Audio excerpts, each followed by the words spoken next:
When it comes down to doing the work, we're seasoned professionals and we all rise to the occasion, but in between, I mean, what an amazing, fun job this is. And we spend 50% of the day laughing our asses off, you know, just having a great time. It's just... But just talking about how almost I had to remind myself to kind of just knock it off a bit, like not be so like. I agree with that. Because you don't want to make it too campy or too funny, and you have to be serious about it. But yet going towards the funny side is what makes it so attainable for everyone to play. Well, if you have in serious situations, humor is what keeps human beings alive. So that's it's so important. It's not real otherwise. If everybody's just really serious all the time. I'm sorry, do you have a plan to go along with that grenade? Yes, I do. For me, the Drake character is so interesting because it wasn't the rugged, the romance novel hero who he falls and you hear, I'm okay, that kind of thing. It was like, damn it, that hurt.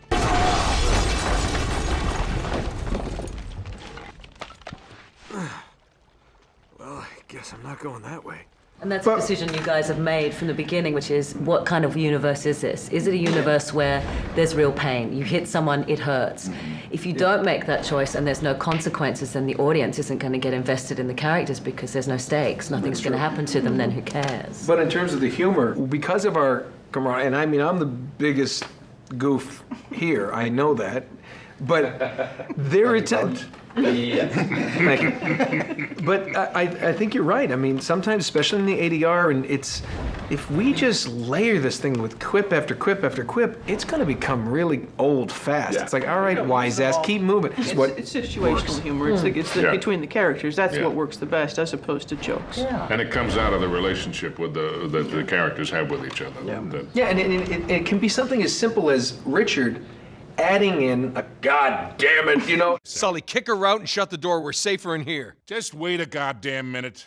Hear her out. Because it's become this signature line that Sullivan does, but that was something that he brought, that he's not necessarily using that to be funny, but the humor came out of the characters that, we embodied, and then it just through the rehearsals and the actual working on the stage together, it just kind of, the humor. It's a huge part of the casting. It became natural, you know what I mean? Everybody that we were hiring. But I'm not used to that. I'm used to the environment where everyone storms off to their trailer and, there's big fights everywhere. And in this environment, I've kind of got two personalities now on a set. I've got the one where I'm working on Uncharted, where I'm actually having fun.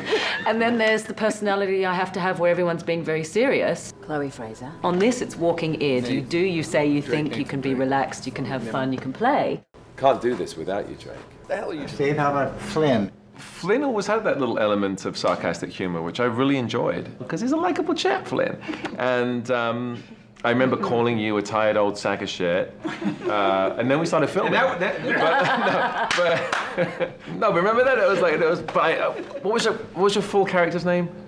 Victor Sullivan. Victor Sullivan, right, so I would go, Victor goddamn Sullivan!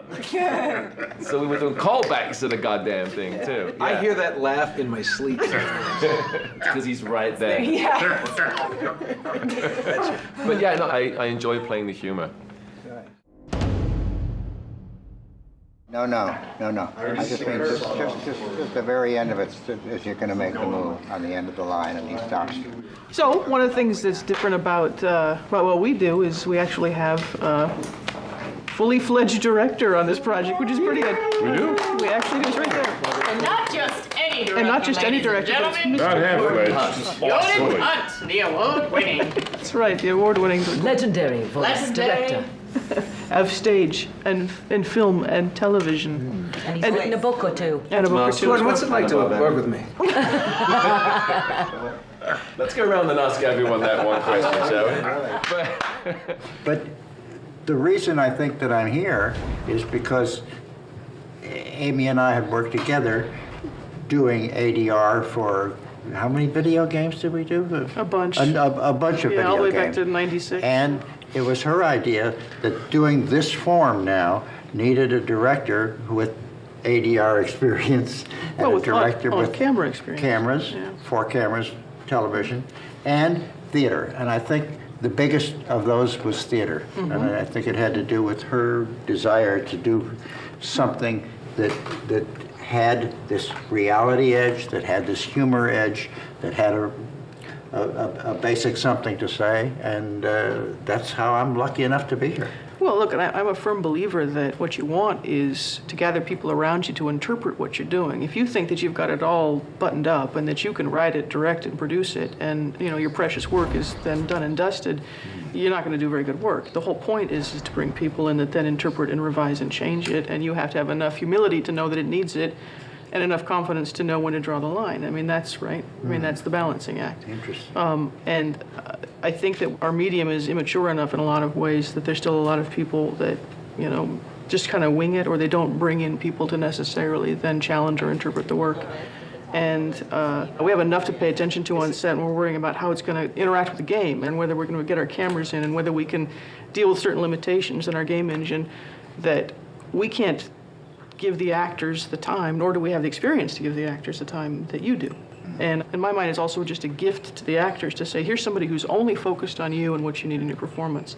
I have a question I wanted to ask you about directing this, because we've been in scenes where you're like, okay, you're coming in here, but then, and you're giving us those specifics we need, and Josh, for example, the animation will come and say, no, they can't come in that way because we have, and you have to switch on the fly and go, okay, well, how is that challenge of coming in, having something said, this is what we're going to do, and then someone going, no, that won't work because there's actually a cliff there, and you're like, well, you're okay, and you think on the fly quite a bit. Well, I think that has to do a lot with the many years of 4-camera television, and you've got 15 writers and 5 producers, and everybody's got a new idea, to say nothing of the stars and the thing and the thing. And I think it was Jim Burroughs who said to me, always have an answer. And whether it's good or not, have the answer. And then when people are trying to work out your answer, you'll figure out whether it's going to work yourself or not. Yeah. I think what's great about working with Gordon is what we call in the industry an actor's director.